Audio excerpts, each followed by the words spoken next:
Daniel must have made...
Please, have you done everything?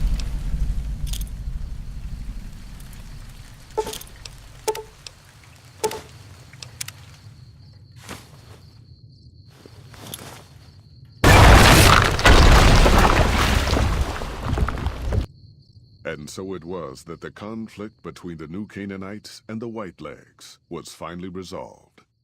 The courier's involvement had tipped the scale, shifting the fragile balance of power. After the Whitelegs drove the Sorrows from Zion, they celebrated by destroying all traces of the valley's former inhabitants. They appealed to the Legion for assimilation, but were denied. Their failure to eradicate the New Canaanites in Grand Staircase and farther up the Colorado had not gone unnoticed. The Whitelegs made a half-hearted effort to find the New Canaanites, but were driven off by dead horses trained in the ways of Joshua Graham. The Whitelegs lost all hope of joining the Legion and disintegrated into a number of petty raiding bands, leaving Zion Valley a polluted cistern. Daniel evacuated the Sorrows from Zion, but due to the courier's neglect, the Whitelegs butchered many along the way. Those who survived barely reached Grand Staircase, but once there, the dead horses and New Canaanites helped them settle. The unfamiliarity of their new surroundings and the loss of loved ones evoked a terrible and lasting grief among the Sorrows. For 2 generations, many would die still lamenting the loss of Zion.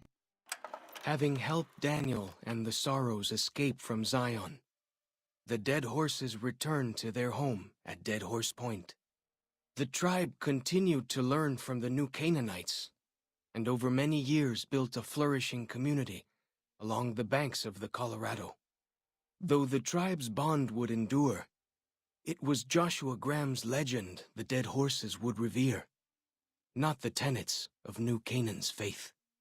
Already weakened by several seasons of bad trading, the Happy Trails Caravan Company was initially discouraged by the results of its expedition, the fate of New Canaan, and the evacuation of the Sorrows from Zion made the prospect of trading seem fruitless. When Daniel told his family about the exploits of Happy Trails employee the courier, however, New Canaan decided to repay the company's kindness. Twice per year, New Canaanites made the dangerous journey west to trade with a company in the city of New Reno. The Happy Trails Caravan Company could not survive on such trading alone, but the New Canaanites' generosity made tough times go easier. After leading the Sorrows from their home in Zion to safety in Grand Staircase, Daniel continued to wonder if he'd made the right choice. He spent his life evangelizing the beliefs of his people to a new generation of young men and women, as his ancestors had for centuries before him. He was happy with his family, but for the rest of his life, there were nights when he awoke with sadness to find he had been dreaming of Zion. And with that, the courier walked out of the history of the tribes of Zion and back to the gathering storm of the Mojave Wasteland.